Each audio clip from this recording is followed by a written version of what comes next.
বই আকারে ইয়ে করা হয়েছে, কিন্তু তোমরা পড়ো নাই। তাহলে তোমরা কিসের ছাত্র? কেন ছাত্র? তোমরা কেন ছাত্র দল করবে, বা তোমরা যুবদলই বা কেন করবে, যারা এই বস্তি থেকে দিয়ে বস্তির ছেলে পেলে এনে দল করতে যাবে না? সংখ্যা আমি দেখতে চাই না।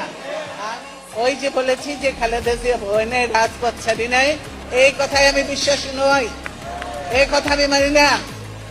রাজপথে আমি কেন অনেককেই বলবো, আমার নেতাদেরও বলবো যে রাজপথে থাকার কথা থাকে নাই, রাজপথ ছাড়ি নাই বলে ভুল হবে,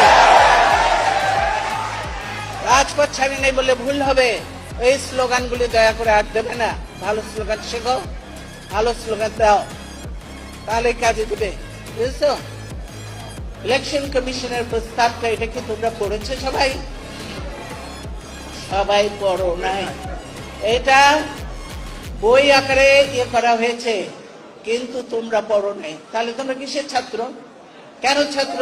তোমরা কেন ছাত্র দল করবে, বা তোমরা যুবদলই বা কেন করবে, যারা এই বস্তি থেকে দিয়ে বস্তির ছেলে পেলে এনে দল করতে যাবে না? সংখ্যা আমি দেখতে চাই না, আমি দেখতে চাই ভালো ভালো মেরিট দেখতে চাই। আমি সেখানে যে যোগ্য উপযুক্ত ছেলে পেলে আছে কিনা, আমি সেটাই বলেছি।